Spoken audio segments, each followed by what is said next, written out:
Go ahead. Ed Cohen, the goat of powerlifting. And I was reading or watching a video, I don't remember, but he mentioned something about he never paid attention to anyone else. His focus was, if I keep doing better, I'm going to get where I need to be. And I can't remember if I called him up after that or wrote him, text him or whatever. But I was like, Ed, that's so strange because that's really how I did it.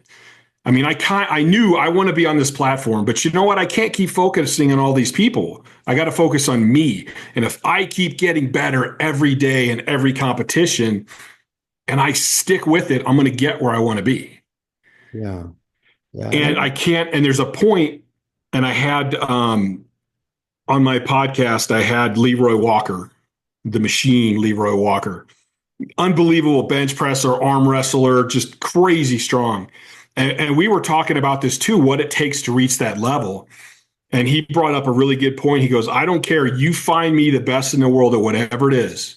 And one thing we're going to have in common is that they all found at some point that they had to do things their way.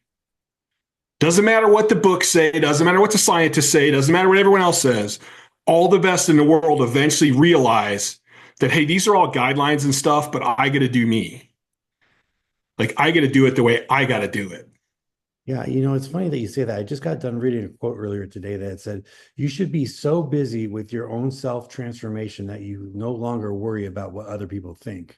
Kind of Yes. along those lines, where you got to break the mold and do it your own way, because think about it. You're not one that's following the leader. You're blazing your own trail. I mean, three other people to achieve what you did. I mean, that's remarkable. I mean, I don't know off the top of my head how many billions of people there are in the world, and look at, I mean, we're talking about a fraction of a fraction of a fraction of a percentage. And so, my question would be, at that level of competition, what kind of pressure are you facing? I think that's an individual question. Okay. I think everybody deals with pressure different, but it is, it's interesting when you talk about world records because, and it's the mental side of it. I'll tell everybody, I love lifting shit, but the mental side of lifting shit is what really excites me. Mhm. If you look at world records and I've broken bunch of amateur world records, I've broken drug-free records, I've broken pro records. Anytime you break a world record, you just did something that no one else has ever done. So there's nobody you can ask to go, hey, how do I get past this? You can ask other world record holders and go, what did you do to keep getting stronger after that? And that's, if you don't take that initiative at some point as you're growing and maturing to start trusting yourself, you're going to get stuck. And if you think about this, records will be broken and they'll last for a long, long time. And then one guy comes through and breaks them, and then instantly three or four guys follow Yeah, yeah, we saw that. because those three or four guys didn't have that mental fortitude to go, I don't care who has or hasn't done this. I'm going to do it. And then the other guy's like, oh, that can be broken. Okay, let's go. And what I really love is that the shot put record stayed at 75 feet by Randy Barnes for like 30 something years. And last year, or was it? No, it was this year. Ryan Krauser broke it. And then we've had more 75-foot throws this year than the whole track and field has ever been. But it took Ryan Krauser to bust that record. And then all of a sudden, everybody's like, oh, it can be done.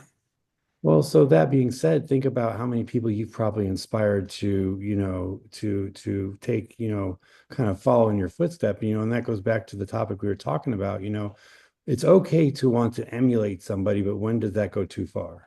You know, when does it become an issue? It's Well, been, I think the difference is you don't want to emulate that person. You don't want to be that person. You respect what they did. Mhm. So you want to do something similar to what they did, but you don't want to be them. Yeah, yeah, So I think it's a matter of looking at it. When I decided to go into powerlifting, which I did late in life, I looked at all these top guys and I went, yeah, I can do that. I want to be there. I want to be on that stage. I want to be lifting with the best of the best. I didn't want to be like any of them. I wanted to be as strong as them so I could compete with them and then be stronger. But I didn't want to be them.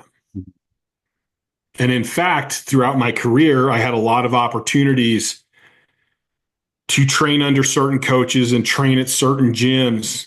And I went, nah, I got to kind of do this my way. Like, I like hanging out with those guys. They're great. Guys always treated me really well for the most part. I mean, you always have a few outliers, but I didn't want to be them. I still kind of had my own way, and my methods for training are still very different than I don't know if you want to say status quo. Oh, absolutely. Like I do things a little different and I get a lot of kickback. I've always gotten kickback for that. Yet everybody I train keeps doing well and keeps getting better. Well, I can tell you in the weeks since we've talked, I trained my split up to what we talk about. And we won't spend too much time talking about training and going down that rabbit hole, but I switched to the 2-on, 1-off, like getting tested, and as we get deeper into the conversation, and talk about the mental health, I'll definitely be happy to touch on how I've got a exercise addiction, and that I just had two guys compete. One's been with me for 2 months. The other one's been with me for probably 8. Both of them are like, holy shit. Like I feel good. Like, why do I feel good going into a competition? I go, what? You're supposed to feel good. Yeah. But there's this persona that you should be beat up, that you should be testing your body. Like you should be right on the edge. And I'm like, no, you shouldn't. You should feel good. You should feel healthy. And all of those guys are like, oh my God, like I don't feel beat up. My joints feel good. My muscles feel good. One guy, he's been with me for 2 months. He put 75 pounds on his total. In 2 months. Yeah. The other guy squatted like 900 pounds, which was a huge PR. But unfortunately, he came up so fast, he kind of lost his balance at the top and it didn't count. And then he kind of tweaked his shoulder in the bench, which he's had a lot of shoulder problems, but they're getting a lot better. So he didn't actually get to, he chose not to finish the meet, but still he's like, dude, I did 900 easy, could have done more. And like, we had one minor issue, but big deal. He goes, I came in, I felt good, which is weird. I competed good. Like, I mean, he was happy. And it's like, yeah, everybody, there's this persona that you need to be beat up. And now if you want to take that down the mental rabbit hole, people come in, they try to compartmentalize. They try to compartmentalize their mentality, their mind, who they are, and then their body. And it's like you don't. If your body's beat up, you're not going to sleep as well. You're not going to sleep as well. Your brain's not going to be clicking right. Like you can't take these two apart. So there's all these people that are overtrained, beat up. They think they got to do more. Like nobody wants to back off. Everybody wants to do, oh, it's not right. I got to do more, got to do more, got to do more. It's always more.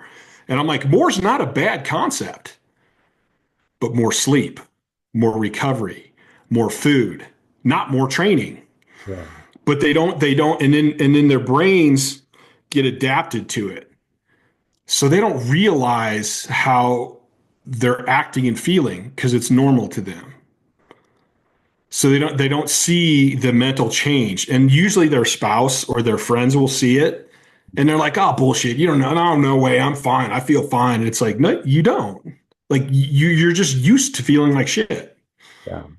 Yeah. I can definitely relate to that. So, and then you got guys going down the insomnia rabbit hole, going down the depression rabbit hole, going down the suicide rabbit hole. And it's like, dude, you got to let your body heal. Your central nervous system is basically your brain. Yeah. Yeah. And so would you say that there's a correlation between health optimization and your mental state or mental well-being? There definitely can be, yes. Okay. Care to elaborate? You can go too far. Mm-hmm.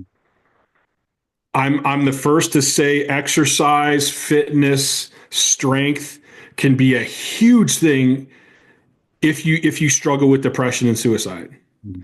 But just like anything else, there's too much. Yeah. And if it becomes an addiction where you now are getting these endorphins in this rush and you're addicted to that, you're going to keep going and you're going to want more and you're going to want more and you're going to want more. And then all of a sudden it's too far. Yeah. Now, what you were doing to help your mental health is completely gone over the edge. Yeah. And granted, that's a pretty far.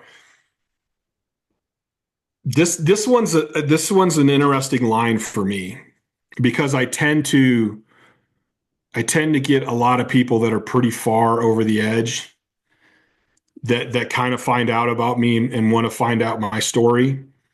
But there's a lot of people that are like, oh, I'm probably training too much. And it's like, no, like most of you don't train anywhere near enough to actually have this effect. So I don't want people, oh, I got to back off. Like, dude, you don't do anything anyway. Like, back off of what? Yeah. Like, you go to the gym and play on your phone. Like, how hard are you really pushing yourself? Yeah. Exactly. Yeah, it's not the amount of time you put in the gym, it's what you do with that time that you're in the gym, you know. Yeah, So and how hard you're pushing and what you're doing. You know, some guys will work hard in the gym, but they're also still drinking. They eat like shit. They don't sleep. And it's like, well, you're not really pushing yourself too hard in the gym. You're just not worried about your recovery. But if you're not going to worry about your recovery, you're still overtrained. yeah. I differentiate that by saying, are you under recovered or are you overtrained? Yeah. And so what would you say is like what you see most prevalent in your professional endeavor? Like, do you see people overtraining, undertraining? I mean, what is it that you're seeing? I would say the people that actually overtrain are a small percentage. There's a lot of young men who under recover. They trained really hard. And if they ate right and slept right, they could keep up with that training, but they don't. So now they're overtrained.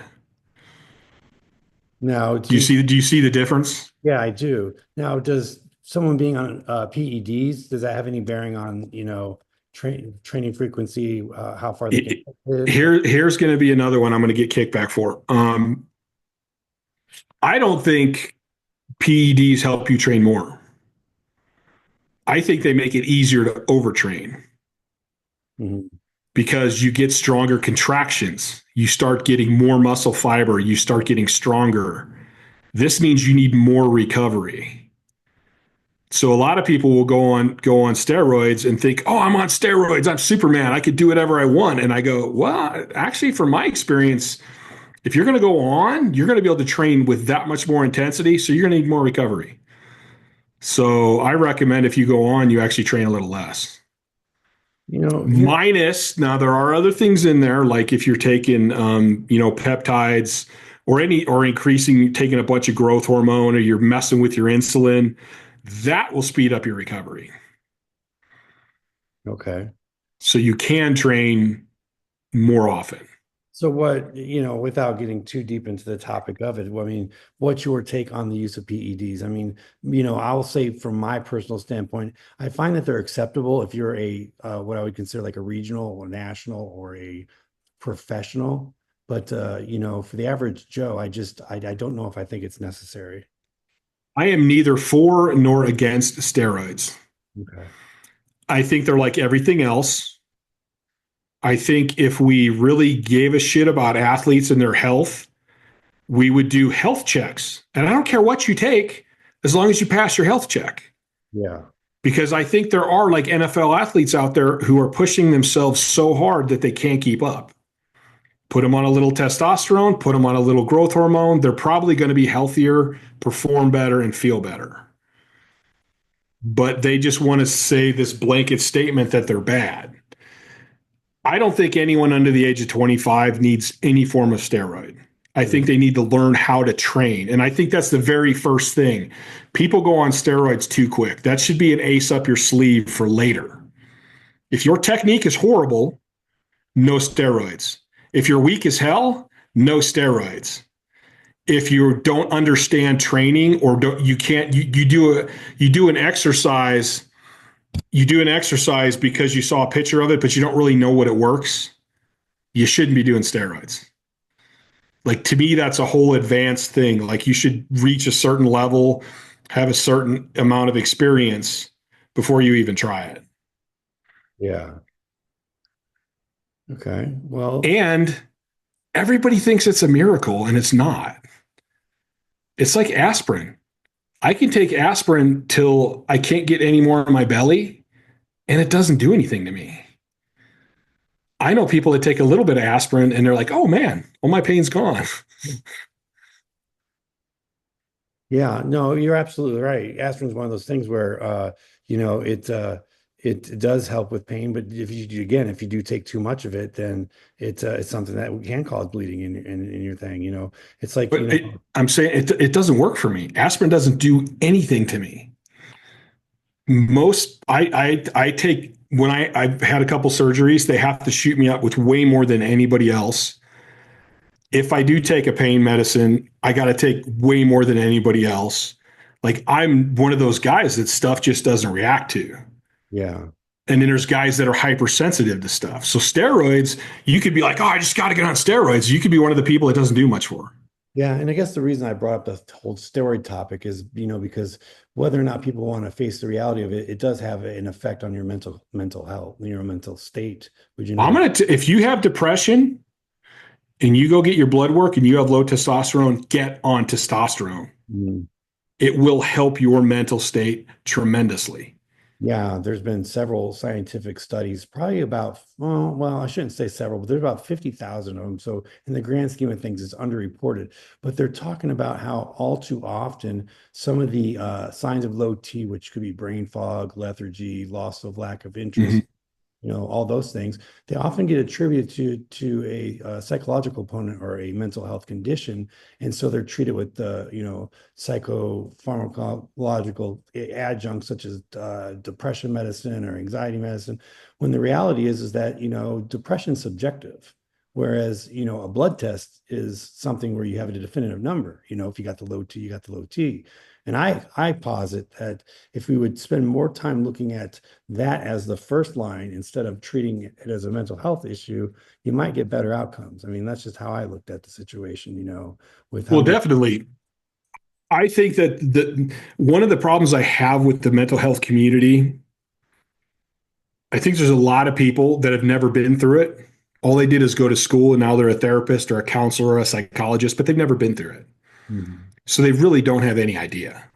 Yeah. And I've dealt with plenty of them to know that, like, I'm like, have you ever felt it? They're like, well, no.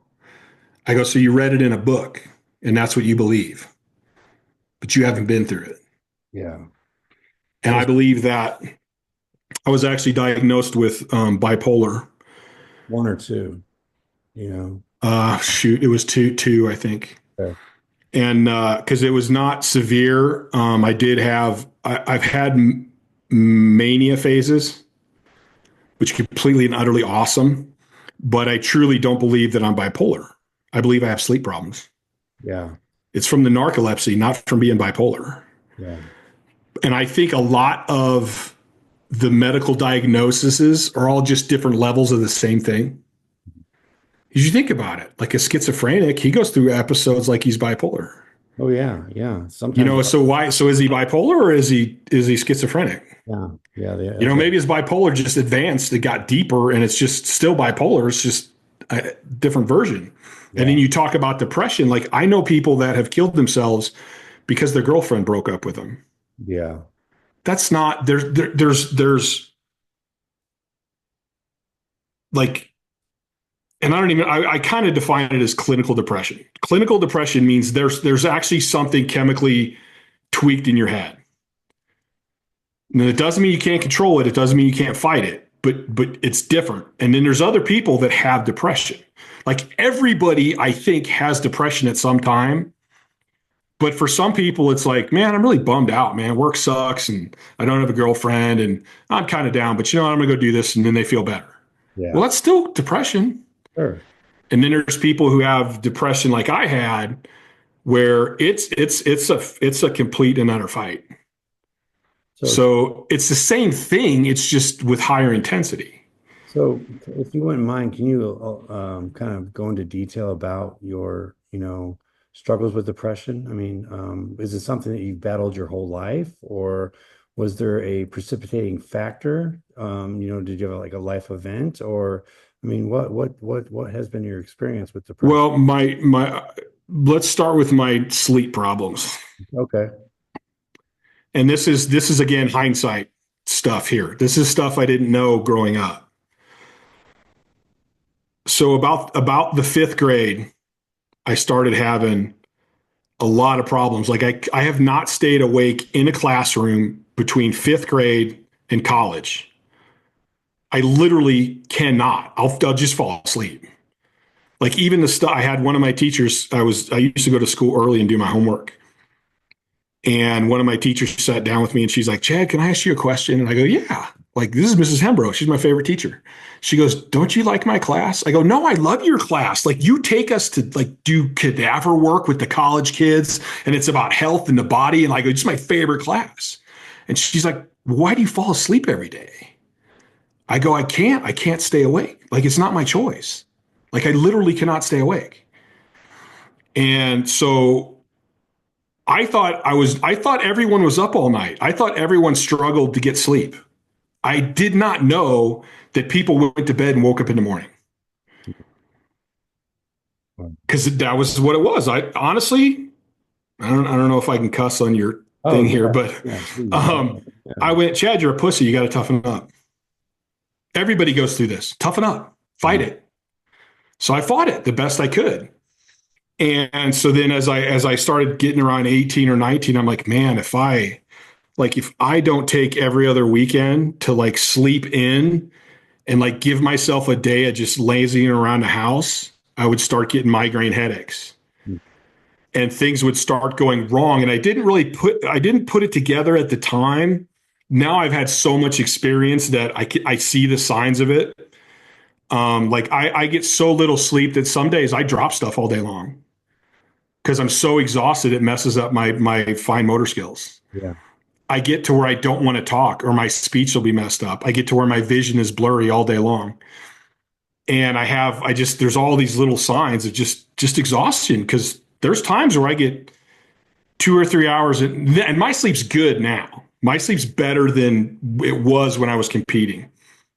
It actually goes into insomnia. I've been awake somewhere between 12 and 14 days is my longest run with no sleep. Okay. But I was so delirious. I'm not really sure how many days it was at that point. Wow. I heard that Um, 24 hours, it's like clinically equivalent to like being intoxicated. So I yeah, can't. no, I used to stay awake for 2 or 3 days was normal. Jeez. Like that was normal. I actually, I had a small clip in the movie Bigger, Faster, Stronger. So I was able to go Did you down to, really? Wow. yeah, the guy crashing with the squat. That's me. um, they, I got invited down to go down to the thing, and one of my buddies makes like small budget movies, and I go, "Hey, do you want to go to this thing? You'd probably love this." He's like, "Hell yeah!" But he goes, "But I'm kind of broke," and I go, "No worries, I'm broke too. Let's just get tickets and we'll rent a car." I'm like, "It's 2 days. We don't need to sleep. We don't need a hotel room. Whatever." And like we're driving around LA in the middle of the night, just trying to waste time, and he's like, "Dude, I gotta sleep, man. I gotta sleep." I'm like, "We just go to the Denny's, dude, and I'll go eat, and you can sleep in the car." Yeah. Because it was normal. Like 2 or 3 days was nothing for me. I had a time in college where you could just get tired of trying to sleep. So I would go out every night, and the therapist that I was working with started keeping track of how many hours of sleep I got.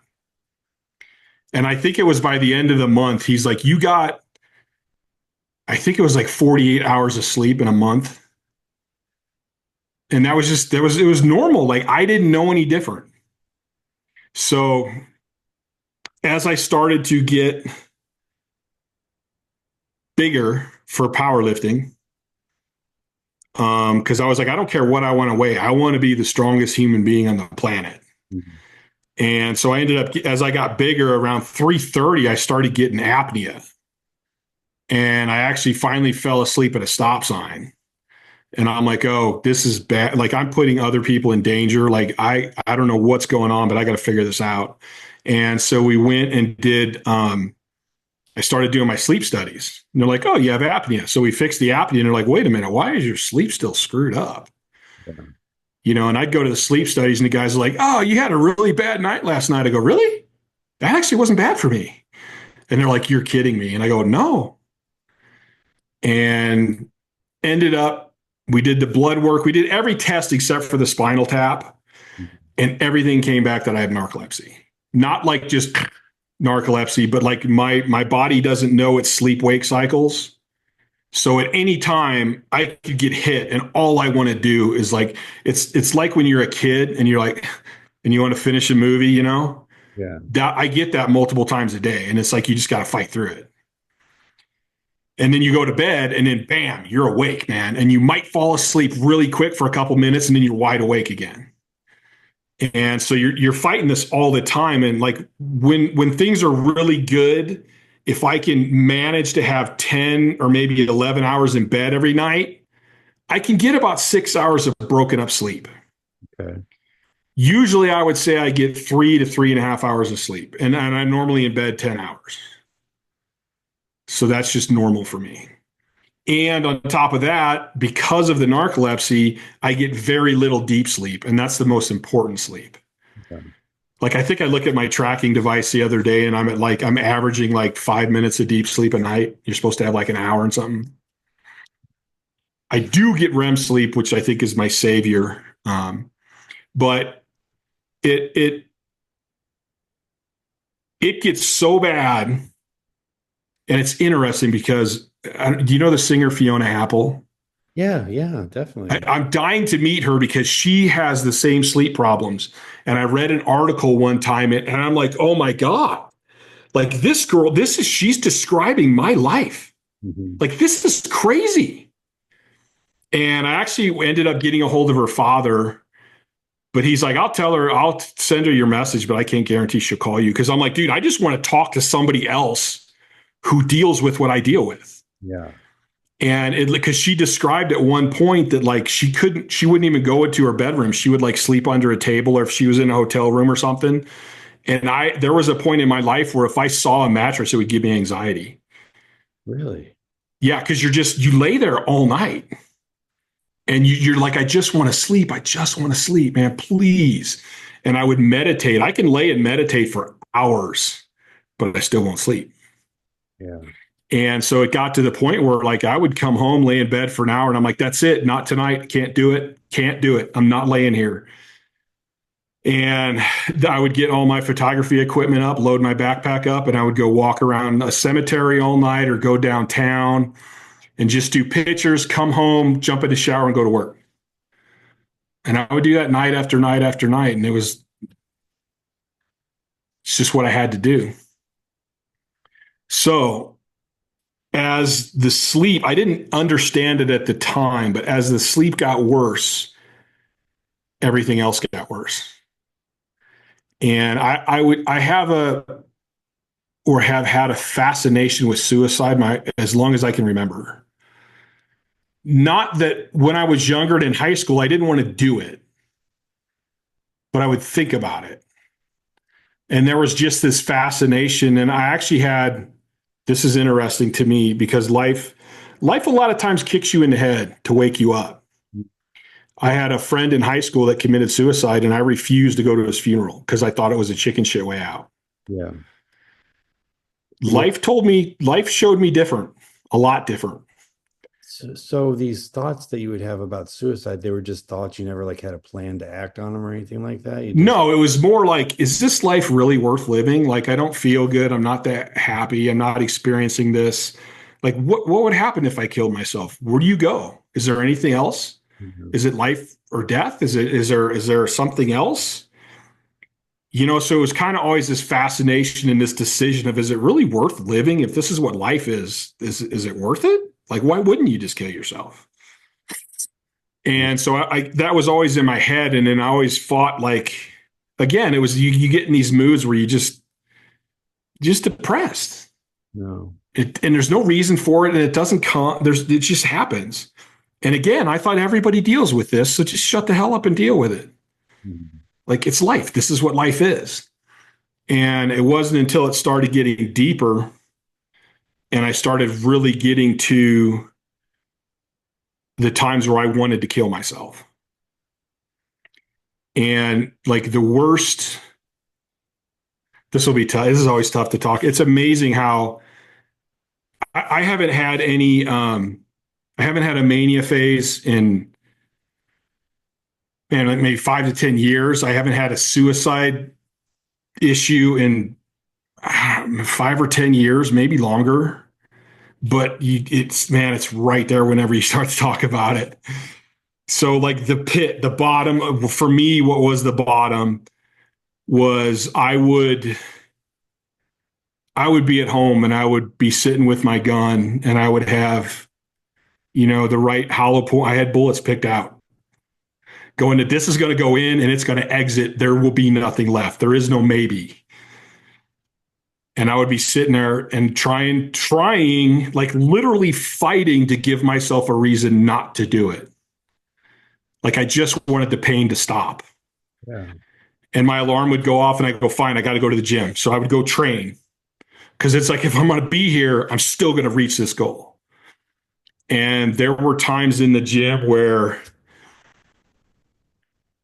my partners knew something was going on, the guys I trained with, my team, and they tried to help, but they didn't know how to help. There's times I would go to the gym and I'm the coach. I would not talk. I would mimic the exercise and I would shake my head yes and no because I was afraid if I opened my mouth, I'd bust out in tears. So I wouldn't talk. And there was a time where I went in and I'm like, I have chronic compartment syndrome. So we would do these sled drags sometimes. And if I do too much, like if I run a whole bunch, man, my compartment syndrome will act up and it's seriously painful. And I went in there and I just started dragging a sled and I wouldn't stop. And my one partner eventually, he's like, dude, we know you're in pain. Just fucking stop, man. Just fucking stop. And I went, Ethan, you're one of my best friends, but if you don't get the fuck out of my way, I'm going to rip your fucking face off. Get the fuck out of my way. Because that physical pain took away the mental pain. Like being in physical pain gave me something to focus on, to not focus on the mental pain. Now, do something that I've found in all my interviewing of what I would consider successful people, whether it be celebrities or professional athletes, a common theme that I find is that they're all broken on some level. Is that brokenness that was within you something that you think that may have contributed to your ability to achieve the level of success that you did?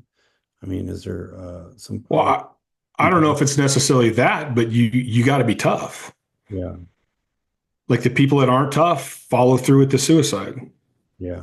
The people that can't handle the depression let it completely test their life. I still went, listen, if I'm going to be here, I got a goal. I still have to do something. I still have to achieve. Like there's no quitting on achieving. Whether I take myself out or not, it's a different question. Mm-hmm. So at my very deepest, I was sitting at home with a gun in my lap, actually in my hand. I actually had it to my head. And I had pressure on the trigger, safety's off, and I'm running through the people in my life. Mm-hmm. And I'm trying to decide how it's going to affect them. And I guess I should say, when it got to those times and it was that bad, it would almost be like I would float above myself. And I would be floating above myself, screaming at myself. Like, what is your problem, man? Like, your life is good. You have no reason to want to kill yourself. You have no reason to have this darkness that consumes you. You have no reason. Why are you doing this? But at the same time, you have this darkness that consumes you. And I tell people, to me, depression never caused anything bad. It just took away everything good. Like I couldn't see anything good. And I just hurt. Like I just hurt. And I wanted it to stop. And you go through these phases of good and bad, good and bad, good and bad. And there's this little seed in the back of your head that goes, What if this time it doesn't get better? What if this is the time it's not going to improve? What if this is the time? And so I'm sitting there that time and I'm going through my head and I'm like, all right, my dad's tough. He'll get through it. I've talked to my mom. She knows I struggle. She'll get through it. My brother will get through it. And I'm going through this list. And I get to my nephew and I'm like, he's too young. He won't even remember. He'll be fine. And I get to my niece and I'm like, dude, I can't do this. Like, she's old enough that this will be with her forever. And she's so young. It's like, what is this going to do? And that was where it was like, all right, dude, shit or get off the fucking pot. Like, it's time to pull the fucking trigger or don't. Like, you cannot keep doing this. You cannot keep going through this. So I sat down and I wrote this whole thing that I'm going through and just all of it straight, as straight as I could do. And I stared at it for like 2 or 3 hours. And it was on a training log that I did for Elite FTS. And then finally I go, you know what? Fuck it. And I hit enter and went to bed. And early in the morning, I'm like, God damn it. I'm like, I just screwed up, man. Like, I'm going to lose all my sponsors. People are going to think I'm insane. I go, this is not going to be good at all. And the phone rings and I'm like, I look at my phone and I go, yep, there goes one sponsor. And I answer it. And he goes, you've got the biggest fucking balls of anyone I've ever met in my life. And I'm like, what? He goes, I just read your log. He said, I can't believe you actually did that. I can't believe you came out and said that. He goes, that's amazing. And then he kind of told me some of the stuff that he went through that he's never told anybody. And so I started getting more calls and I started getting more calls. And then I did have some of my sponsors call me up and they go, dude, this guy called me and said, you're in trouble. What's going on? But everybody was cool. And I started getting a lot of responses from people going, holy shit, Chad. Like, if you go through this and like you're as successful as you are, that gives me hope that I can get through it. And I'm like, that goes back to the whole success thing. I'm like, well, I don't see myself as all that successful. I mean, in terms of what you're thinking, but I go, that's cool. And that was kind of when I went, all right, I have the ability to get in front of people and talk about this stuff when very few people have that ability. I need to like pursue this. I need to take this wherever I can take it, because there are people out there that feel completely and utterly alone, and they're not. And it also, when I came out, a lot of people who still will not talk about it publicly told me their stories. There's a lot of people out there that you're like, dude, that guy's got it together, man. His shit's perfect. He doesn't have any problems. Bull crap. He just ain't going to open up about it, or he's only going to open up to the right people. Like, I met so many people now that I thought, like, I mean, not that I didn't care. I don't compare myself to anybody. But you just see them and you're like, dude, their life was pretty cool, man. That's awesome. Good job. And then like you find out later that they deal with all this stuff that they can't open up and talk about. Mm. And so for me, that was a big change in kind of how I looked at it. And I kept struggling with it. And then finally, I did my meet and I hit that 11 or 20, what the hell was it? 27:33 or whatever. And so the next meet, like we're like me and my team. And I did the 27:33 with a really severely torn hamstring, which I tore before the competition. And I'm like, dude, this is Worlds. I'm competing. I don't care. Like, if I destroy myself, then so what? Not the smartest thing. I don't recommend that, but that's kind of my mentality sometimes. So the next meet, we're like, dude, if you just did this with a torn hamstring, dude, it's just a matter of time now till you hit the all time. Yeah. So we went to my next meet and I squatted 12:21, which was the world record. But I guess I didn't get deep enough. And both side judges are like, dude, you were close, but I can't give it to you. So it didn't pass. But and then I'm like, okay, that's it. I went full bore. Like the next meet, I am gonna destroy everything. Like, because even that meet, I bombed out in a squat, but my bench was better than it had ever been. Like I would have benched 880, maybe 900 that day. So I started training even harder. What I should have done is I should have went, good, you're there. Rest, heal up. But I went harder. And so we got to the next meet, and I was going to open with 12 because I wanted to squat 13. And you could tell, I got pictures, you could tell, and I look like shit. I look bad. My sleep was really bad. I was really not in a good place. And I went out on a platform and I picked up the 1200, and it took me a while and I got set. And then I just went, you know what, racket? And everybody's like, what? And I just rack it, put it back in the rack, walked in the back, and my partner's like, dude, what the fuck's going on? And I go, I don't feel like lifting. Hmm. And I'm not going to put people at risk if I don't feel like lifting. They're like, what the hell do you mean you don't feel like lifting? I go, I don't know. I've never not felt like that. I've never felt like this, but I don't feel like lifting. And they're like, okay, what do you want to do then? I go, well, people came to see me, so I'll bench like 850 or something. I go, that's easy enough. And so I went out and benched 850 just because I wanted people to see something cool. And my family and my training partners kind of had a like an intervention. And they're like, dude, if you don't stop, you're going to kill yourself. And I kind of knew it, but I didn't want to admit it. So we kind of put together a plan that I would stop training so hard and maybe go do the Highland Games. So I started doing the Highland Games, which was a blast. I had a lot of fun. I did pretty good. Um, and then I still kept lifting and I kept trying to lift heavier. And then I was trying to throw harder. And it was like, okay, so you're not training powerlifting, but you're still killing yourself. And then, so I'm like, that's it. Let's go back to powerlifting. And I go, I'll focus on bench for a while because I still haven't hit 9 officially. And so we were doing, I did like a 920 off a 2 board. And I'm like, cool. So in 2 weeks, we'll do, I'll hit my 900 opener and then we'll go to the meet. Well, on my 900 opener, I came down and the bar kind of came up here a little bit. And I just tried to flex my tricep because it's 900 pounds. And luckily, my training partners are strong as shit.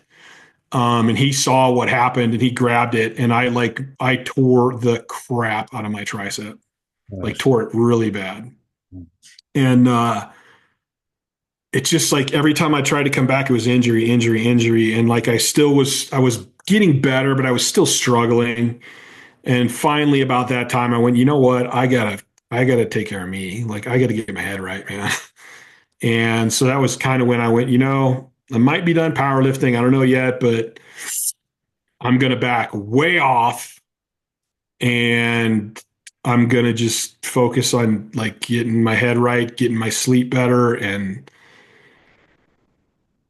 now we're like 10 years after that and I'm doing better all the time, but it's still a struggle, but I think it's going to be a struggle for me all the rest of my life. It just is.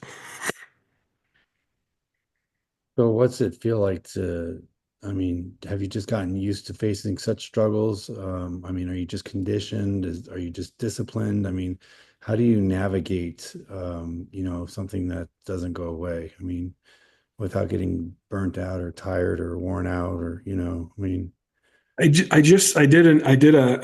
a couple of podcasts I haven't been able to edit and get up yet. I did one with John Anderson and his wife. And she's bodybuilder, amazing looking. They're both in their 50s. They look incredible. And he's a strongman, WWE wrestler, bodybuilder. And I had him on because I've known John for a long, long time. I'd see him at events here and there and stuff. But I love the content that they put up, and they talk a lot about how, like I do, they talk a lot about like training's one thing, but your whole life depends on your training.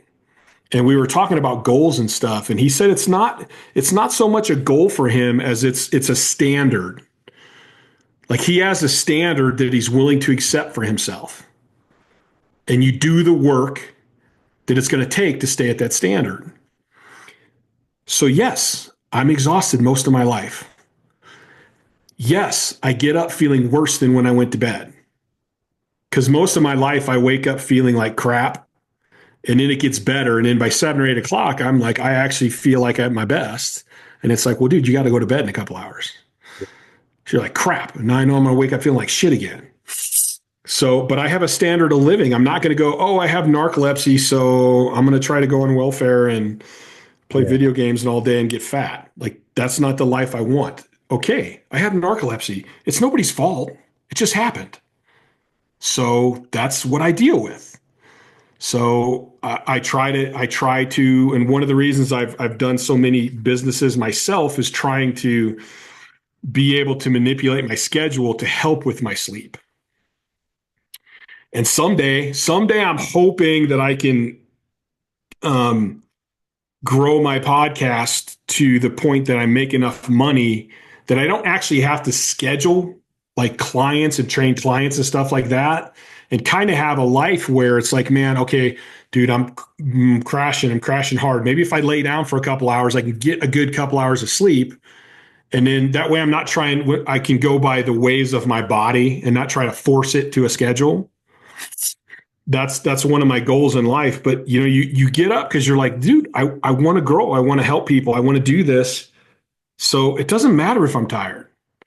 Like, I got to get up. And when I get up and I feel like complete and utter shit, like I try to do a walk every morning, which includes a little bit of stretching for a back injury I'm healing up, and at least a couple of minutes of meditation to focus on, okay, so I don't sleep. Like, but I still have a pretty good life. Yeah. I have a lot of things that I enjoy. Like, I know a lot of power lifters that's all they have. I have all these other hobbies. I have all these other things I enjoy. Yeah, I remember I'm, you telling me that if you retired tomorrow, that you would never be bored. There's just yeah, so no way. Yeah, no much way. you can do. So before you'd mentioned how your sleep pattern was something that's always been the way it was, and you didn't know that there was a different way of being. Okay. Mm-hmm. Do you realize that your take on not giving up, how rare that is, and how the average person just succumbs to how they're feeling in that moment? Like, I didn't get a good night's sleep. I'm too tired. I'm not going to go to the gym, and how they just kind of punch out of life all the time. And Mm-hmm. I've got to say that there's been periods in my life where I've been guilty of that, where I let a circumstance just get a little bit bigger or better than me, and in doing so, I escaped from my responsibilities. I ran from them instead of facing them. Is that something where you've always just faced your responsibility, or did you have to cultivate that behavior? I think it's a multitude of things. You reminded me of a thought I had a couple days ago, though. I was thinking about there was a movie not too long ago about the rowing team that won the Olympics, and they were all like poor broke kids from some smaller school. And I thought, everybody says they love the underdog, but most people don't want to do what an underdog does. No, correct. But I thought, are they really the underdog? I mean, honestly, I know a lot of really talented athletes that make it to, say, a mid-level in whatever sport they do, and then they just peter out. Yeah. But the underdog is the guy who just keeps going. Yeah. And so is the underdog really the underdog? I mean, okay, when I was born, I was severely pigeon-toed. So when I was a kid, I had to wear these patent leather shoes that got made fun of all the time. So that put me in a situation to fight a lot. That made me tough. Yeah. I tell people all the time, I go, when I was a kid and I heard the word tag, my heart sank because I was so slow because my feet were so screwed up. Oh, And I would do everything I could do. I'm like, dude, can we play flashlight tag? Let's play this. I'm trying to come up with all these ideas to not play tag because I go, everybody's going to be after me. mhm. And then I had to wear those patent leather shoes at night. And then my dad would have to put this bar on the shoes to keep my feet straight because they would just flop in. Yeah. And so then I get up in the morning. My brother can't get them off. I can't get them off because my dad's 6'4". He's a huge dude. So I'd have to crawl around in the morning, even though I can walk, Yeah. till my dad gets up. Yeah. Believe it or not, I had the same condition as a child. And I know the shoes you're talking about where there's the bar in between where it, it keeps your Yeah, feet. you got to like go Yeah. and Yeah. try to balance when you're while it's saying at the same time. I had the same thing. They said that. And I also grew up with, and I'm not trying to say that my life's not bad. Yeah. But I grew up with a dad who's a natural athlete. My brother's a really good athlete, and he's crazy as shit. So like he excelled at extreme stuff. I wasn't a good athlete. It took me. I didn't understand things very quickly, and I had to work my ass off just to get decent. But that taught me to persevere. Yeah. So like you can go if you go through my whole life, and I was in. Here's another one. You're gonna get shit for this. I was in retard classes when I was a kid, and I was in them, so I can say that. But because I had like some forms of dyslexia, I had like comprehension issues, I had memory issues, which I look back now and I think that's all because of my sleep. Yeah. Um, that made me, I had to work harder. Okay, I got to work harder in school. Like I'm going to have to do more. Like what I'm doing isn't cutting it. Like, but it was never for me. I don't ever remember going, I give up. I don't ever, I mean, even with a lot of the fighting and stuff, my brother's about a year older than me. And so, like, I used to fight kids a year or two older than me, and I'd be getting my ass kicked. I never stopped, Yeah. ever. Like, they had to drag me off of people. I'm like, you're not going to beat me. Like, you're just not. You may physically beat me up, but I'm not quitting, so you can't win. And I've always had that. I mean, the reason I started lifting weights is I didn't make first string my freshman year of football, and I was so pissed off. And the only thing I could think, I got to get stronger. That's what I need to do. I need to get stronger. So I started lifting weights. I went from basically flunking out in middle school to, and I tell people I was grounded from sixth grade to eighth grade. Like every time I came home with a report card, I'm grounded. Your grades were the worst. Yeah, they were horrible. And then, so all of a sudden, my freshman year, it's like, oh shit, if I don't get C's, for my dad, if it was a C minus or under, you're failing. Like you get a C or above, no C minuses. And so I'm like, all right, I'm going to get B's. That way nobody hassles me. I can play sports, keep everyone off my back. So I went from straight D's and F's to honor roll. Because of the motivation or just Yeah. yeah. Yeah, I'm playing football and they're not stopping me. And this is what I got to do to play football. So this is what I'm doing. Fascinating. And I mean that, and then that comes along into powerlifting. I'm trying to do what everyone else is doing, but I can't sleep. So I can't recover. So I go, okay, I'm not giving up. Screw that. I'm going to find another way. Yeah. Like I know where I want to go. I just got to figure out how to get there. And So that's where I started coming up with all these different concepts. And then I started training my guys who all slept good, all had different genetics. Like some guys had great genetics. Other guys had not so good genetics, but they were smart. Some guys, I laugh because my one partner that always traveled, his whole family traveled with me everywhere I went. I go, dude, Book Smart's waved bye bye to you a long time ago. But mechanically, like he's a genius. Like he just understands stuff. And so I had all these different guys to play with, and I started minting and molding all this different stuff based off of what I had to do. Because they could train more than me, so I didn't want them to train less, but I needed to modify a program that worked for all of us. And now the interesting thing, going back to training and depression, I noticed very quickly that if my guys started overtraining, their sleep would start getting bad. And what would happen is their good sleep would turn into my good sleep. And then I quickly learned, okay, here's the deal. Because if you were on my team, part of being on my team meant you have to learn, you have to help everyone else, and you have to come up with ideas. I don't care if they're wrong ideas. I want to know you're thinking. I want to know you're trying. So it got to where a guy would come in and people are like, hey, how you eating? How's your sleep going? How's your flexibility? You getting more flexible? You getting less flexible? And so we would ask all these questions to see how they're doing, to see if they are overtraining or if they're good. And a lot of times, like Ethan picked me up really good. It got to where I'd come in and Ethan's like, you're not doing shit today. He's like, I can see it in your face. You're done.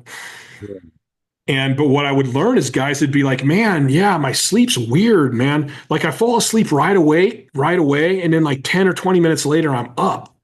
And then I'll fall asleep for a couple minutes and then I'm up. And then I'll fall asleep for a few minutes and then I'm up. And I'm like, all right, you're done training until you sleep through the night again. And if I caught them early enough, usually within a week, like they would still come to the gym, they would still help everyone out.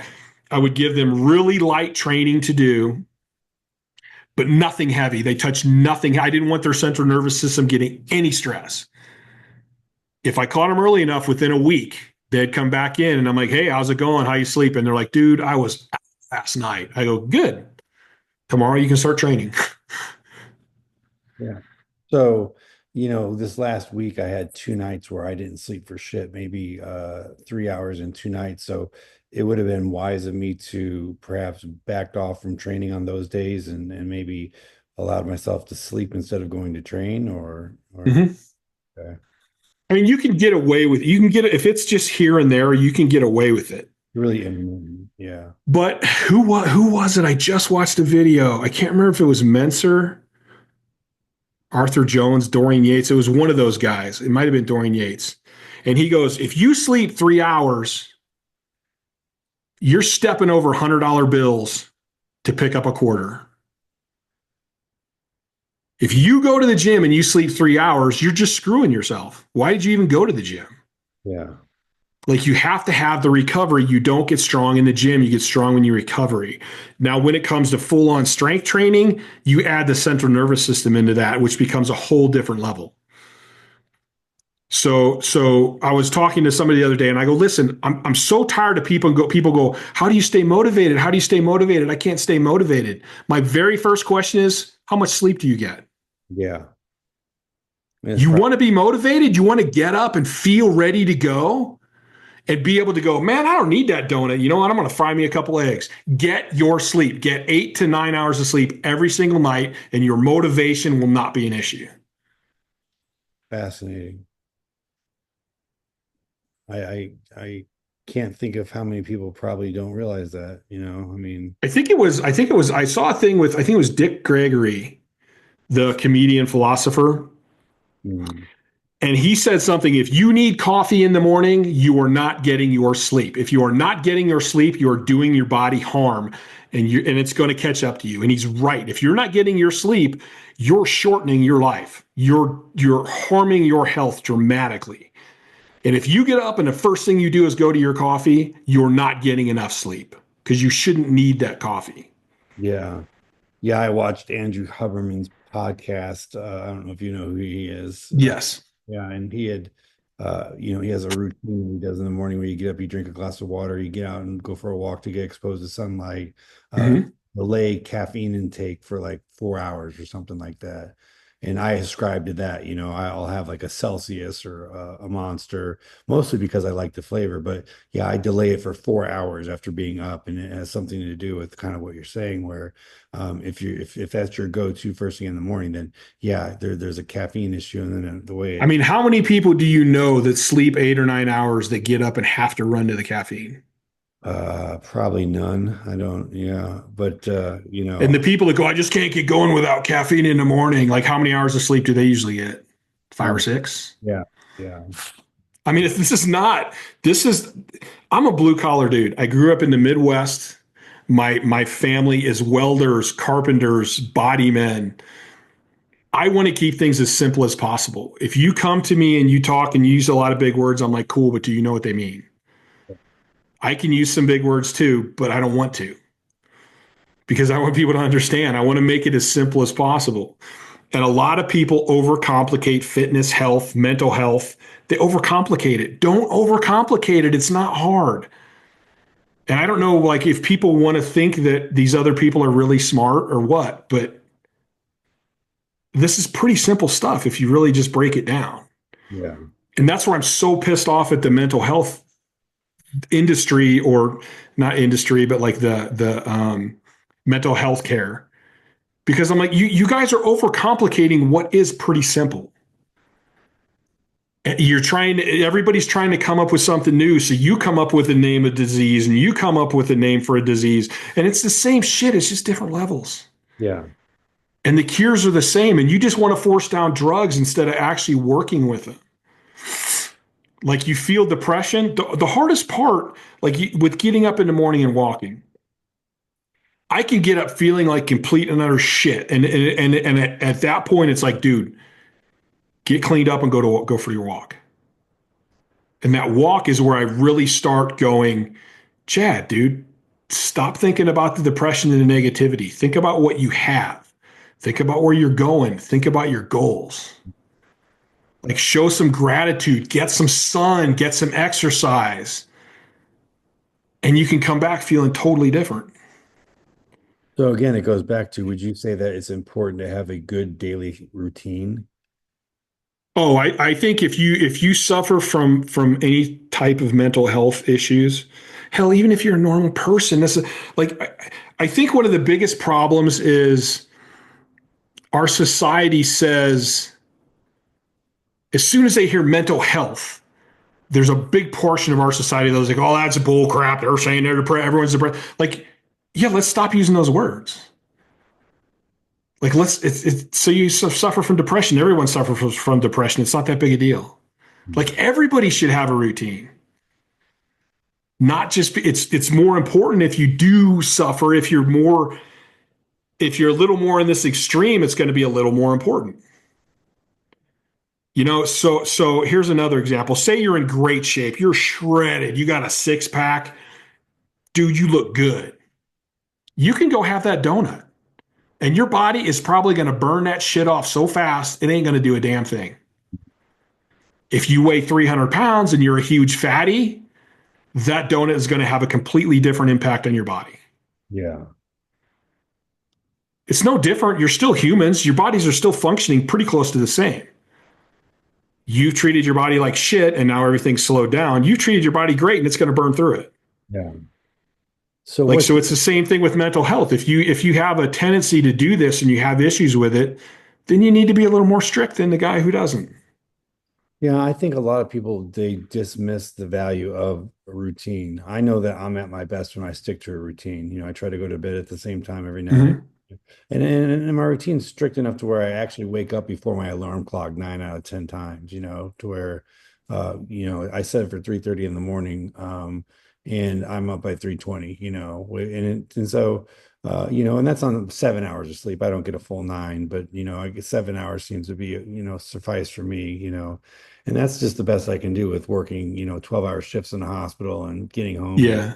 showering and shit and shaving and There is a study, and I'm not big on studies because I think most studies can be debunked, mm, and you got to first look at who paid for them. But there was a study recently where they said, like, that 6 to 8 hours and 7 to 8 hours has the biggest positive impact. yeah, Like, people are like, oh, I get 6, it's enough. No, 6 to 8 is huge difference. And then like 8 to 9 is like, not that big a deal. You go out to 10, it's like, it doesn't really do much more. It's that 6 to 8 has the biggest window of impact. Now I'm going to go, well, I know for a fact 3 to 6 has an amazing impact, yeah, but you probably don't have too many people that you can study that are 3. yeah, no, no. Uh, yeah, where's I going to go with this one? I forgot now. It's like, and then there's offshoots. Like, for me with the narcolepsy, I still, like, I've done the set schedule thing, and sometimes it gets even more frustrating and makes my sleep worse. Trying to stick to a schedule because you're Yeah. more like at the mercy of your Yeah, I'm at the weird concepts of when, because my body, it doesn't, even if it stayed the same, like every day at 3 o'clock, I'm going to get this crash. That would be cool because then I could regulate it. But it's not. It just comes and goes completely randomly. Now, are you able to nap? Can you nap? Are you able, do Well, you? if I have time and it's the right time, yeah. Okay. And it's good if it's like, hey, today I'm just doing this job. Like my Wednesdays are usually I try to podcast or I'm editing podcasts or I'm doing my online clients. So it's kind of like if I'm sitting here working and I'm like, oh man, dude, okay, I'm gonna go lay down because Yeah. I don't mind working later that night and it doesn't matter. Like that's when I actually get some decent. It feels like better sleep, which is where it's like, man, if I could manage to figure things out to where I could get my life like that, how much better could my life be? Yeah. So let's look at, your experiences and stuff like that, and let's try to extract some wisdom that we can impart onto the audience. So my question would be, you know, what's more important, being physically fit or mentally well? I don't think either one is more important. Okay. I think they actually go hand in hand, which again is why I have such a problem with so many athletes that push themselves too far and overtrain. Mm. Because when you push yourself too far and you overtrain, now your brain's not working right. So now you lose that mental positivity. Now you're getting frustrated at everything. You have a shit ton of road rage. My first question is how's your sleep? Second is how's your nutrition? How's your exercise and are you overtraining? Yeah. Like they're tied together and you cannot. I think another thing we try to do is we try to compartmentalize, especially in the United States for some reason. You can't. It is a unit. This thing all works together. The body, the mind, what we put in it, what comes out of it, it's all important. You can't just go, oh, my sleep, it's fine. I'll deal with it. No, it's going to affect everything else. Yeah. And then we have this, and I grew up Midwest, so I have this insane blue collar, like tough, I can get through anything, I can get the job done, and I'm not worried about what it does to me. And that kind of goes back, just because you can doesn't mean you should. So there's a lot of people out there that are like, I'm just fine, I can do it. Like, yeah, you can do it, but is it good for you? I mean, I know people that are, what do we call them, functioning alcoholics. Okay, yeah, you can drink and function and go to work and do all this, but is it good for you? Is it the smartest thing to do? The answer to that, You can get by on 6 hours of sleep. I know for a fact you can get by on no sleep for a long time, but is it good for you? yeah.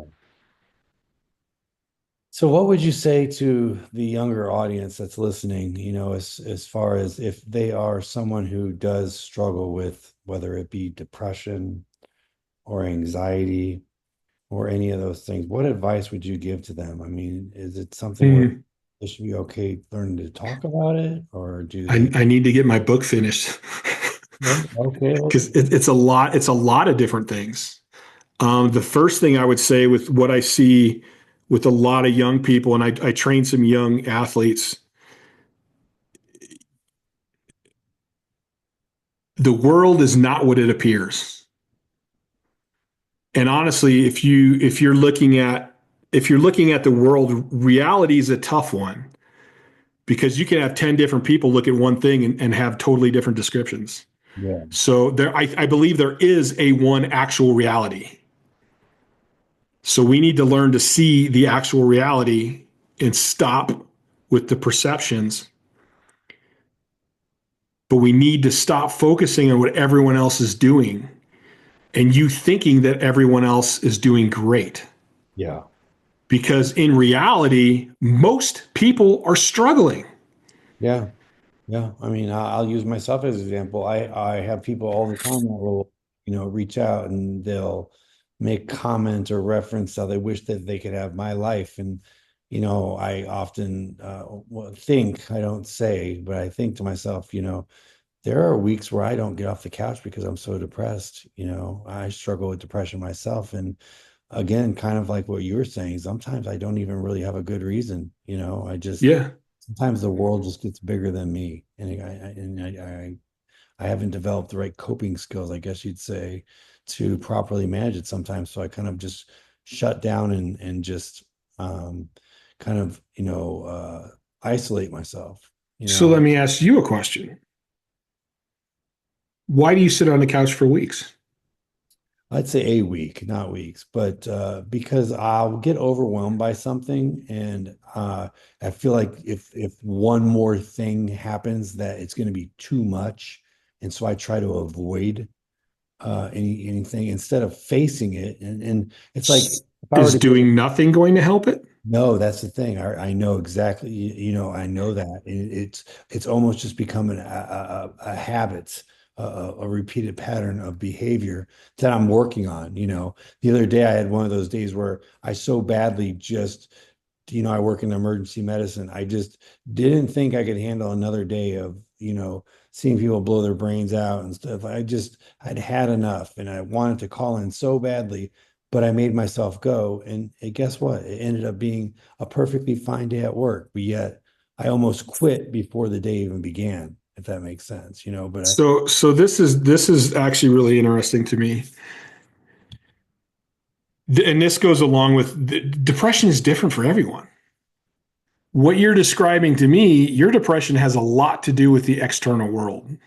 yes, totally. Yeah. Yeah. So you're allowing, and this is going to sound maybe heartless or ruthless, but even if someone kills themselves, what does that really do to your life?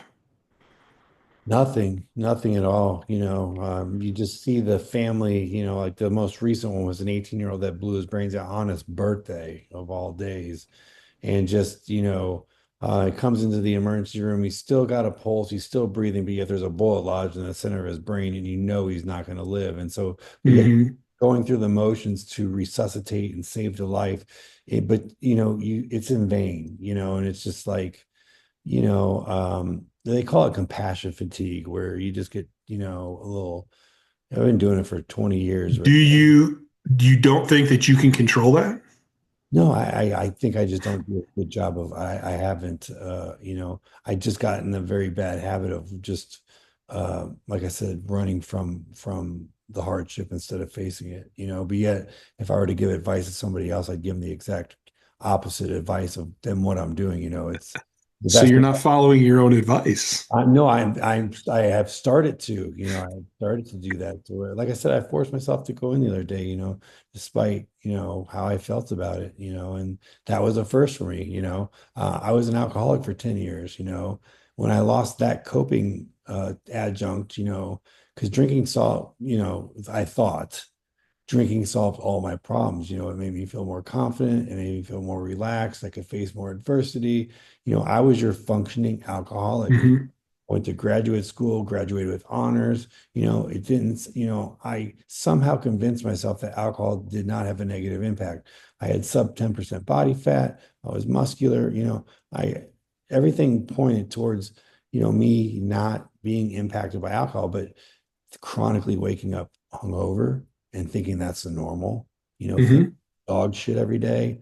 The way it affects your confidence, the way it affects, it had so many, not to mention the legal trouble I was getting myself into, but yeah, it's amazing how we can lie to ourselves and buy our own bullshit. It's one of the greatest human abilities and one of the absolute worst things is our ability to adapt to anything.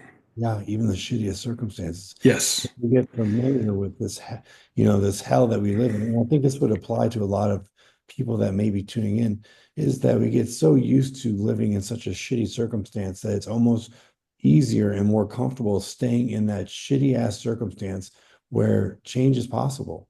You know, Yes, it is. It's way easier to stay with what you know, no matter how bad it is, than to go into something else. And you can look at studies on POW, prisoners of war, or even like they call it institutionalized in jail. You get used to living that way, and that becomes your life. yeah. And it's what you're familiar with, and you don't want to change. because it's familiar. And Yeah. like people will stay in hell for fear of heaven. Absolutely. Yeah. Just not knowing what the alternative was is what kept me, basically my life had to get so miserable that the pain of change became less than the pain of staying where I was at. That was, And I sometimes find that I try to explain myself well and communicate well, but sometimes I find people like, well, you act like you just do this and it's so easy and you don't experience that. So I don't want people to think that, yeah, I've mastered everything. I'm like, I'm always seeking enlightenment. I'm always trying to get better. But I'm at the point now when the things do happen, I see them right away and I start working on it. We have a big problem in this society of letting the external world dictate our feelings. I totally agree. If I'm driving down and this is one of the best things I think young people need to realize as soon as possible, because it's going to create such an amazing life if they can figure it out. If I'm driving down the road and somebody cuts me off, all they did is cut me off. They didn't make me angry. They didn't make me sad. They didn't make me happy. All they did was cut me off. That's it. How I go through the rest of my day is up to me. I can go, that sucked. Nobody got hurt, whatever, and have a great rest of the day. Or I can be pissed off all day. I can come home and take it out on my wife. Well, I'm not married right now, but when I was, I could come home and take it out on my wife, all because of an action. So right now I'm trying to sell my house. I'm trying to figure out, okay, when do I need to get my stuff in storage? Okay, how am I going to train my clients till we get the other place built? And it's pretty chaotic. So there's times where it gets to me. All these are actions that are happening out here. They're not making me feel anything. They're just things that are happening. Yeah. So if I get stressed out and it screws my sleep up, did that help anything? No, no. No, in fact, it made it worse because now I'm more exhausted. So tomorrow my mental state is going to be even worse. So it's going to be easier to get stressed out. It's going to be easier to make bad decisions. So I got to go, listen, this is how it goes. This is life.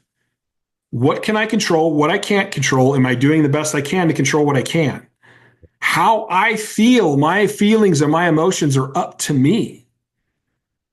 And it's the same thing with my narcolepsy. I can go, God damn it, the world hates me. Why did this happen to me? Other people get to sleep all the time. What the fuck? Yeah. That's not going to do any good. No. And it's no one's fault. It's just this life. Stuff happens.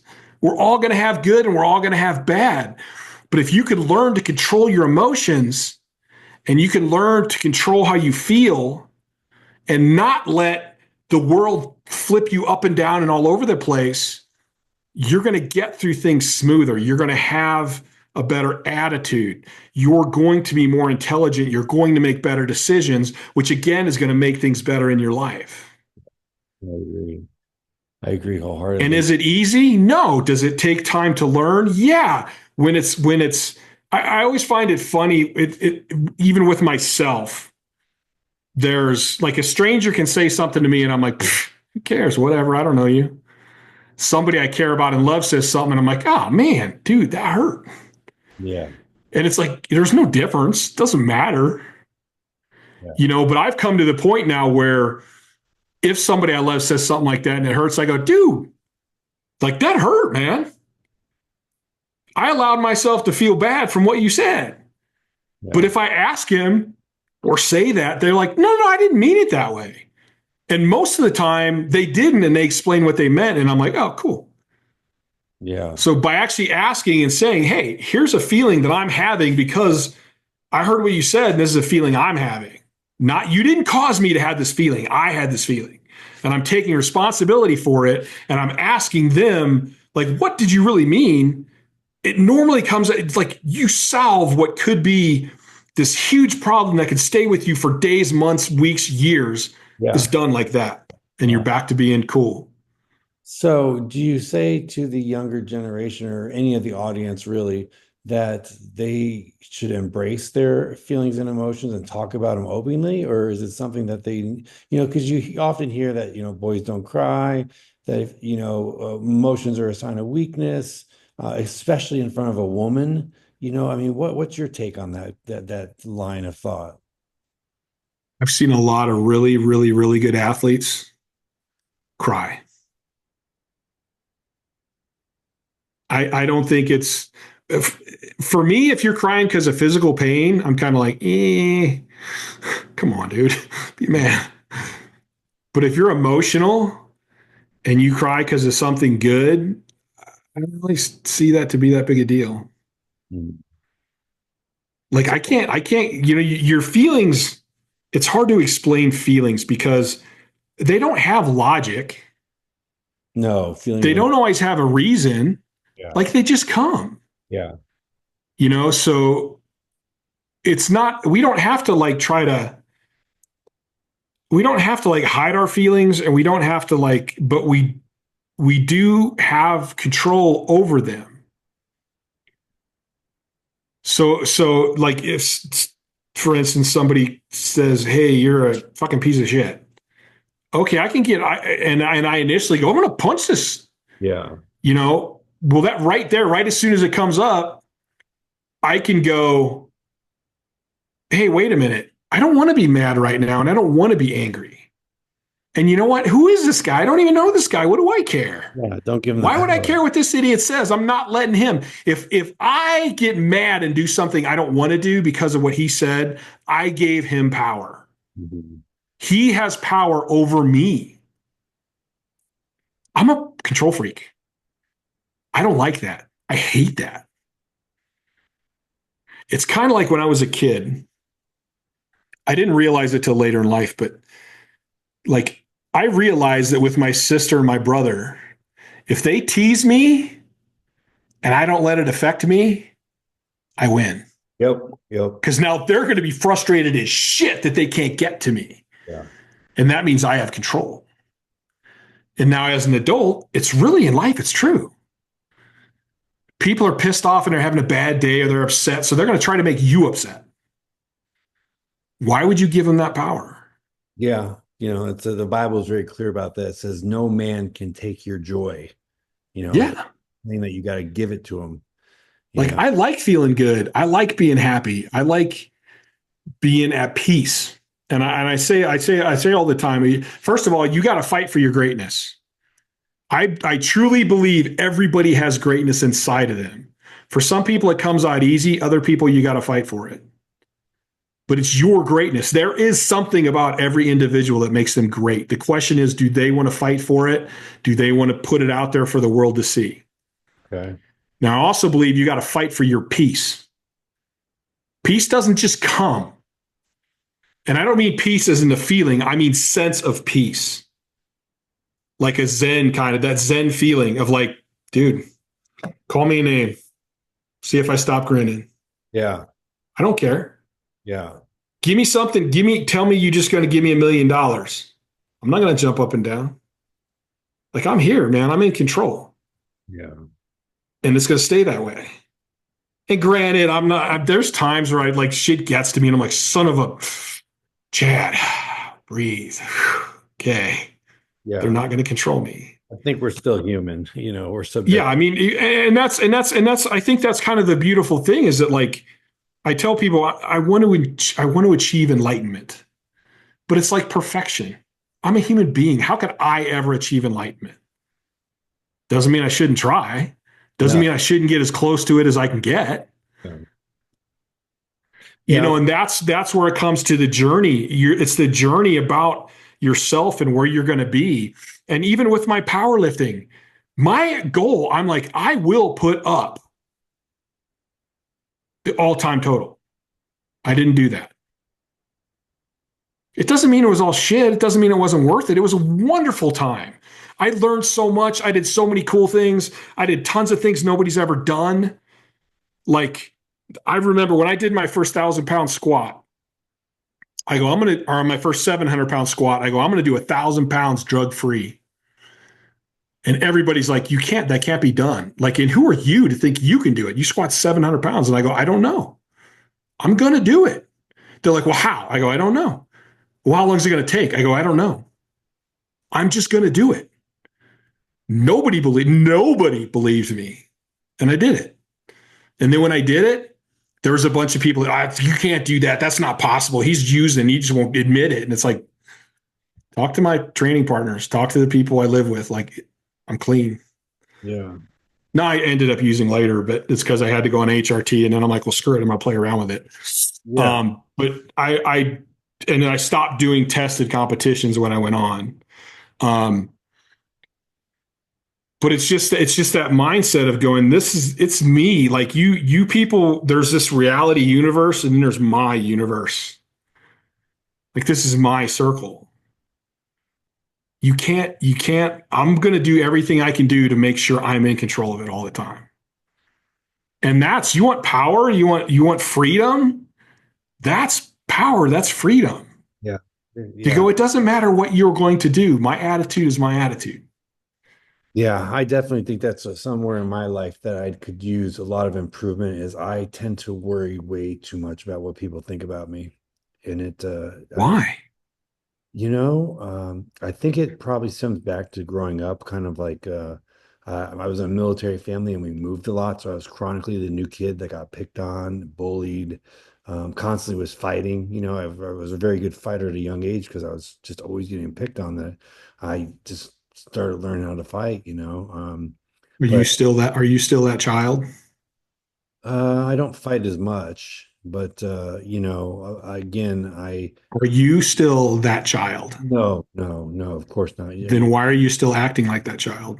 yeah, I guess I haven't really come across someone as intellectual as you to challenge those thoughts instead of been, paying these overpriced psychiatrists just to push pills or talk to life coaches that don't know their ass from their elbow and don't really even know. If somebody looks at you and goes, "Oh, what a jerk! That guy sucks. He's full of shit." Da, da, da, da, da, why why would that bother you?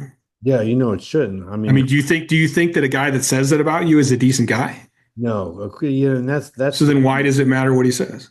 no, and again, that's the conversation I've been having with myself. I guess you call meditation, in the morning, Mhm. meditating on, worrying more about my self-improvement to the point where I'm not concerned about what others really think And about.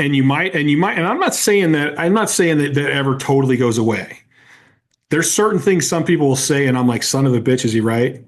And then I go, wait, it's like the feeling thing. It's the feeling that comes up. And it's fine that that feeling came up, but are you going to live your life based on that feeling? Yeah. And that's where a lot of like what you're telling me is you grew up and we moved a lot when I was a kid just because my dad liked to move. So I know all about going to new schools and like freaking me out and trying to meet new people. And one school I'm popular, the next school everybody's picking Yeah. on me, and Yeah. it made no sense. Probably pushed me away from humans and society even more.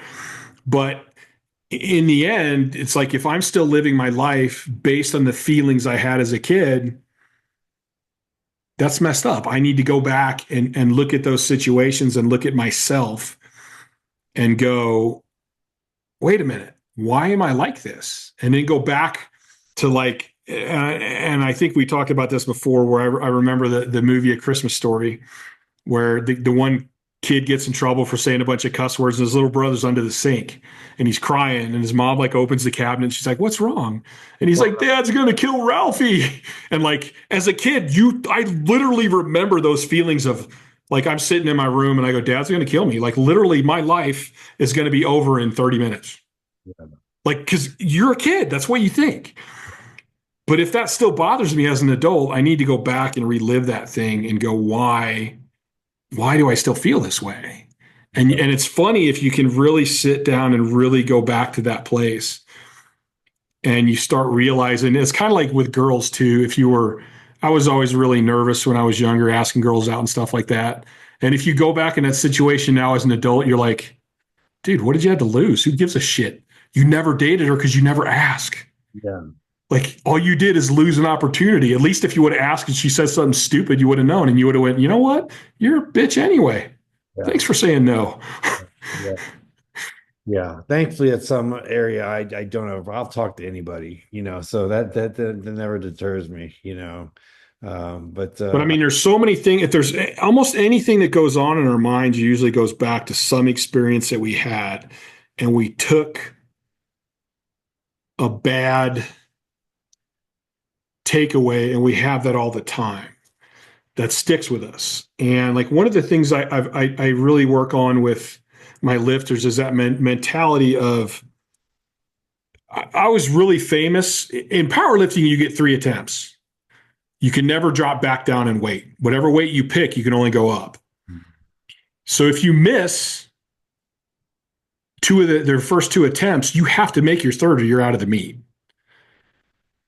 I'm notorious for missing 2 and coming back and just smashing the third one. And like most people, if they miss 2, they're so stressed out and so freaked out, they're going to miss the third no matter what. but yeah, I figured it's stuck inside your head. Yeah. Why? Nope. Doesn't matter what happens in 1 and 2. You're on the third one. Why are you living in the past? Yeah, Like, because most of the time you didn't miss the weight because you didn't have the strength. You missed the weight because you had a technical fault.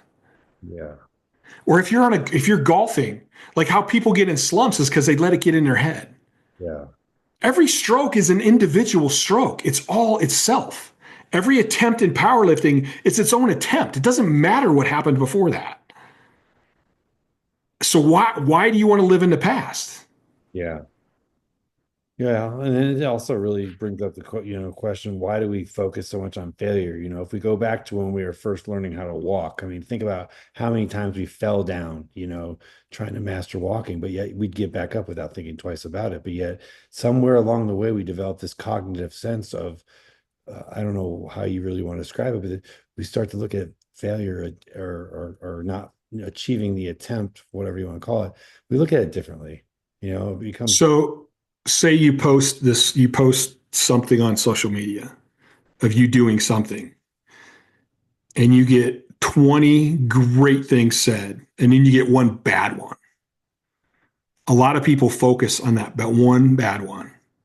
Yeah, I had that happen recently, but thankfully I was in a good enough spirit to where the person that was putting out the negative bullshit, I just kind of went with their comment because they said something to the effect of, I made a short video asking, out painting a situation and asking, for the input, and they had something really negative to say, and I basically was just like, you could be right, I just Yeah. kind of played the, didn't really feed into it. It was just kind of like, I mean, what you're saying, maybe, I don't know, instead of it letting it just derail my whole day.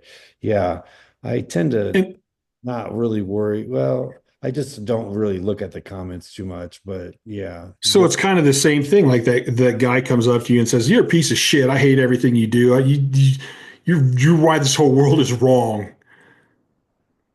Yet you've had 30 dear friends, that think you're amazing. yeah, Why do we let that one person dictate no, it's a very, instead of like, because I have so many people that are so like anybody that takes time to write me a message and say, "Hey, thanks for putting that out. I know that was hard," or "Thank you for putting that information out because it really helped me." Like I'm honored. I'm honored and I feel so grateful that anyone would take the time to actually write something to me and thank me. Yet sometimes that one negative thing hits me and I have to go, "Whoa, whoa, whoa, Chad. Fuck this guy. yeah, Why are you even listening to what he says? This is one guy and you've got tens, hundreds maybe of great comments or other people that thanked you. You've literally had people say that you're the reason they're still lifting. You're the reason they have kind of conquered their suicidal thoughts. yeah, One guy telling me he's conquered his suicidal thoughts and I helped in any way is better than any negative thing anybody could say. yeah, So like why is it sometimes that those still catch me? I mean, I catch them quick now, but they'll get in your head. And it's like, why? That doesn't make any sense. Like, why do we gravitate towards And I think that what will happen, and I'm horrible at remembering where I hear stuff. But it was I was watching one of the videos and they go, basically, give me the three people in the world you love the most. I'm asking you right now. Tell me Oh, the three people you love. for me, Yeah. both my parents, and then I have a best friend. Well, Chris Martin. You know, Chris. You know, those would be the three closest people in my life. What about yourself?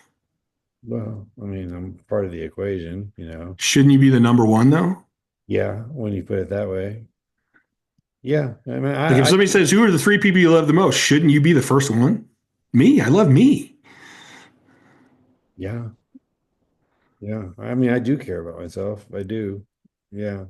And see, there's a lot of people I've run into people all the time. That's narcissistic, and that's this, and that's that, and it's like, To be honest, that's what the thought was going through my head. I'm like, well, I don't want to sound like a narcissist but here. and actually, I can't wait to get the John Anderson podcast out because we actually talk about this. And it's not, if you truly love someone else, you got to be the best you can be for them. I do agree. I agree. You have to be the And best. like, if you're suffering from depression, are you the best you can be for everyone else? If you're stuck on a couch, No. no. So you got to love you to be the best you can be for everyone else. Now, I agree that there probably is a narcissistic way to love yourself, but I'm talking about a healthy, like, I'm going to be the best that I can be to give the best to the world. Yeah. Like, if I never figured out how to deal with some of my mental health issues, I can't be here talking to everyone else and helping other people. Agreed. Agreed. I do agree. So where would you say gratitude falls into your routine? I mean, do you find yourself It's huge. uh, It's huge. There was, I think I heard this from Master what is it? And he's a European Shaolin, um, one of the main guys there. And it was a story about a monk and his student. And his student goes, "Listen, I'm trying to reach enlightenment. I don't think it's happening here. I think I need to travel and come back." And he goes, "Do you have any words of wisdom for me?" And he's like, thinks about it, and he says, I have slips my mind with my sleep stuff. Things slip my mind. So give me a second right here. yeah. Thank you for everything. I have no complaints. So he said, every time you run into something, anytime something happens, good or bad, say thank you for everything. I have no complaints. And so the guy goes out, he comes back a year, he's talking to his monk master guy. And he's like, "Master, I traveled, I went all over the place, and I still don't feel like I'm enlightened." And he goes, "Thank you for everything. I have no complaints." And that's the end of the story. And it's like, well, you didn't understand what he said. And like, you're there. Like, you just don't think you're there. And so I actually say that to myself a lot. And if I'm really depressed or something's really bothering me, I'll repeat it to myself until I smile. That's one of the, like a technique that you use. For me, like, when I uncontrollably smile saying it, that means I feel it. So if I don't feel it, I keep repeating it to myself until I do. Yeah. Because, like, yeah, I could complain. I could go, I have narcolepsy. I had chronic compartment syndrome. School was hard. Like, you could go on and on and on. Everybody could go on and on. But what good is that going to do? All those Doesn't things, and all those things led me to where I'm at. Everything that's good came from that stuff. And my life is good. I could look around and go, I don't have a Lamborghini. That's bullshit. Or I don't have a 3,000 square foot house. That's bullshit. I, I got a house. It's little, but it's all I need. I have the ability to try and get into a barn dominium. I got to be one of the best in the world at something. I have all these different things in life that people have told me I'm good at that I really love to do. Yeah. Like, I'm pretty happy. Like, Well, I definitely think you stay the course with your podcast. It's a fascinating and just phenomenal stuff, that the stuff that you go into, and the transparency and your willingness to just be vulnerable is amazing. So once again, for those people who haven't tuned into previous episode, can you let them know where they can find your podcast? Yes, it's Courage Barbell Unlimited. May end up changing the name. I don't know, because for me everything's so tied to physical fitness as well as the mental side, and then they're all tied together. So like right now, I do a lot of interviews with. I have so many friends that are some of the greatest lifters in the world, and I like talking to them, and I like trying to help people with their fitness, but let them know that like these people didn't get here because of their training; they got here because of their mentality. Yep. But I would really like to expand in the mentality. So who know? I don't know where it's going to go, but right now, you can catch it on what is it? The YouTube. There's like YouTube podcasts now or something, or Courage Barbell is my YouTube channel, and I post them on there too. It's on Spotify, it's on Amazon Music. Um, I have my Instagram is just Chad Aichs, it's Aichs. I have Courage Barbell Unlimited, but that's basically just some apparel that we're working on trying to expand that too. I don't really have a website yet up. I've had them, but I closed them down because I keep changing things. But Yeah. basically, Instagram is probably the easiest, Good way to or get. just find it on Spotify. Yeah. Yeah. Well, and then I I'm know not very good at the marketing part of it. yeah, but you're really good at putting up those episodes. You got what, damn, 100 and something I episodes. was shooting for 100 this year, but with the move and everything that's going on, I'll probably be around 90 by the end of the year. So it's pretty close. A lot of content for people to digest. So, I'd encourage them to definitely come and check you out.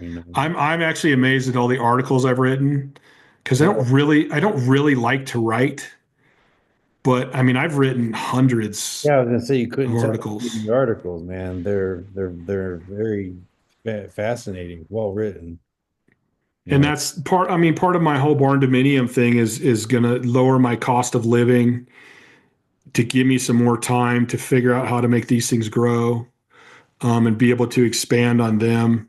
I mean, I have some ideas for some cool interactive stuff. I have some ideas for expanding how I online train clients, and even I want to start like a what do they call them? Like a Discord. yeah, yeah, But I kind of don't want it just to be about training. I want it to be about the mental side too. I've talked to I have I mean I'm sure it's because I went through it, but I have such a passion for helping people with depression and suicide and bipolar, any of the mental conditions, and then just helping people like find to be more positive and to have more self belief. So I'd really like to get to that lean more towards that, but have an avenue where people can actually get on and talk to other people. yeah, Like everybody's so closed off about mental health. And then you still have those groups of like, and they're kind of blue collar people. Just shut up and do it. Just shut up and get to work. And it's like, dude, if you don't talk about it, you're not fixing it. And if you're not fixing it, what's the point? yeah, Like I don't go, oh, my roof's leaking. I'm just going to paint over it, and I'm yeah, just going to keep painting it. Like you got to talk about it. You got to get your ass up on the roof and fix where the leak started. yeah.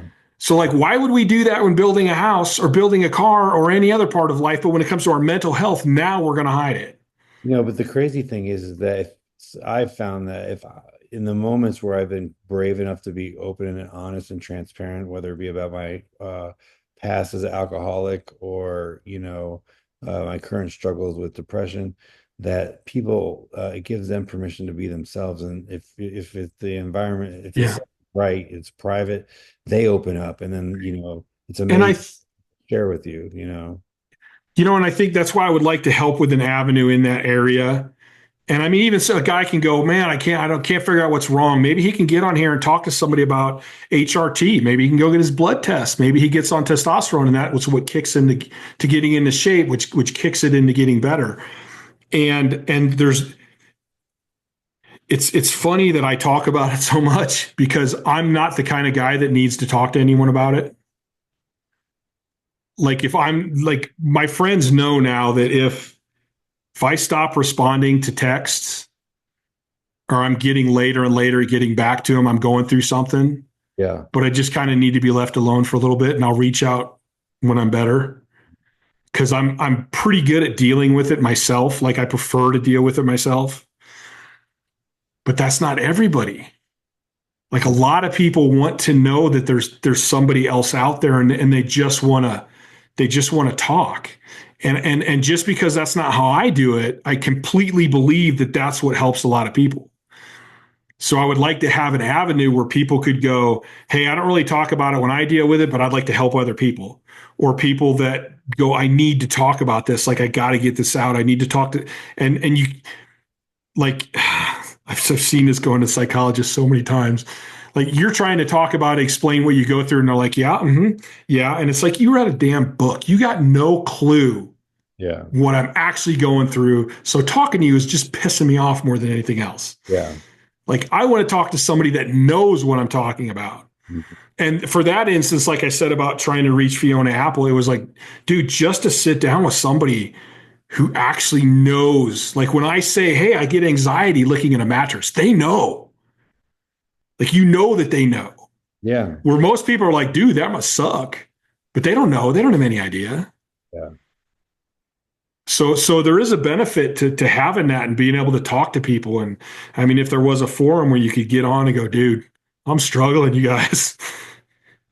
Yeah. You know, you could Well, save somebody's life, and literally. the reality is that there are probably far more people struggling than there aren't struggling.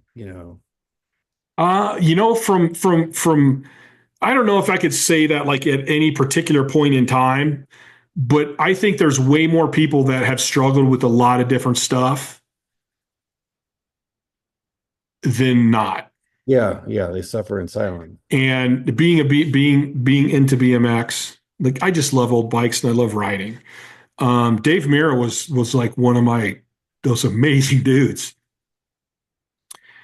And when he killed himself, oh, I actually wrote an article about it.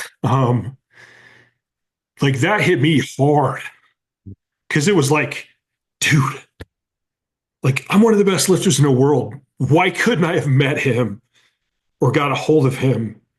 Not to say I could have helped, but maybe I could have. Yeah. Because here's a guy who is literally, I don't want not life of the party, but I mean, I don't know anybody that said Dave Mira was an asshole. Like everybody loved Dave Mira. He was always in a good mood. Before he killed himself, he was opening another park for kids. Yeah. Like, and all I can think in my head when this is happening is like, God damn. Like, what is this dude going through that nobody knows he's going through it? Yeah. And that he eventually commits suicide. How bad is what he's going through is. And Yeah. he can't tell anybody because he's Dave Mira and he's got to be Dave Mira. Yeah. So every time he's around somebody, he's got to put on this face. When he's around his family, he's got to put on this face. And he can't just be the way he feels. Not the way he feels, but he can't just be what he's going through. Like Yeah. how miserable is that? And like, so how many, if he's doing this, how many other people are there out there? And I've talked to a lot that actually ended up making it through, but they're like, yeah, my wife doesn't know I suffer from depression. Yeah. And we've been married 20 years. And I'm like, what? Like, so what happens when you're depressed? Yeah. And I mean, it's one thing to sit in your apartment by yourself and be depressed. It's a whole nother when you can't just feel that way, but you got to fake it and be up. That's even more exhausting. That's going to make it even worse. No, I agree. Yeah. Yeah. Living an incongruent life, where you're at odds with how you feel and how you behave. And then you have like somebody comes out and says this, and there's people like, suck it up. Everybody fights depression. Everybody has bad days. And you're like, dude, see, again, you don't get it. Because it's not, I didn't break up with my girlfriend. It's not that something bad is happening. Like there's something going on in here that's not right. Yeah. And I'm trying to control it. And you're just telling me, just suck it up and do this. Like, well, I am sucking it up. I didn't miss work. Yeah. Like there's times where it was common for me to spend most of my night with a gun in my hand trying to convince myself and come up with reasons not to do it. I still went to work. I still went to the gym. I still paid all my bills. Like, so it wasn't like I wasn't doing what I needed to do. I was doing everything I needed to do, but suffering from with too. Yeah. And I would go to work and I would turn it up and I would try to be happy and fake it. And then you go home and you're even more exhausted and your depression's even worse. So like it's not the people that go, it's just depression, suck it up. Sometimes it is. And I can tell you now, like when people ask how I'm doing now, I'm like, dude, I haven't had clinical depression in years. What I have now is like normal depression. Yeah. Like I have bad days. And on my bad days, I do the same thing I do every day with my exhaustion. I go, all right, Chad, I know you're feeling this way, but it's really like, look at your life, man. It's okay. Get up, go for your walk, do your stretches. You'll be fine. Well, there you have it, people. I mean, as you can see, that there is often going to be times in life that are difficult, but it's never the reason or the excuse to give up or quit on yourself. And so, as we've listened to Chad talk tonight about his struggles, we see that even the most accomplished elite individuals in this world face the same things that you may be going through right now. And then, so, with that being said, I would say to you that it's okay to not be okay. But what's not okay is to not be okay with yourself and not have the courage to talk about it with somebody that you could reach out to. Chad's provided his information, and he is someone that would definitely respond if you did reach out to him. So I encourage you to subscribe to his podcast. It's wildly amazing, but also reach out to him on an individual level if you feel the need to. Chad, I just want to thank you so much for taking the time and having the courage to talk about the things that we've done tonight. Okay, I got a couple of things I want to say before we quit. Please go ahead. The only way you actually lose is to quit. Mhm. If you're still in the battle, you still have a chance to win. You don't lose until you stop. And courage. My gym, which is in my garage, but it's really nice. It took me a while to come up with Courage Barbell, and that word means a great deal to me. And it always has, but it's more later in life, I think. And we got to have the courage with everything we do in our life, the courage to love with all your heart, the courage to train with everything you have, the courage to do what's best for you, even if it's the hardest thing in the world, such as not going to gym 5 days a week, but going to the gym 3 so you can recover and actually make gains. And I often think about fear because my brother was so good at extreme sports and like I don't know if he feels fear, honestly. I think he just feels adrenaline and he loves it. So if we're both up in a plane and he's getting a rush of adrenaline, it doesn't take any courage to jump out of that plane. Like you want to do it. You're going to feed off of the adrenaline. If you're scared shitless and the last thing you want to do is jump out of that plane and you go, but I got to do this. This is something I got to do. I know my chute's going to open. Like, I'm going to do this. And you jump out of that plane. That's courage. So living this perfect life, if everything is easy, that's not courage. Yeah. Like courage is living a great life when you've had a lot of hard things.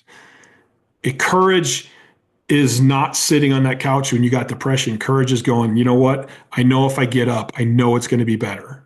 I know if I go outside. It takes courage to do that.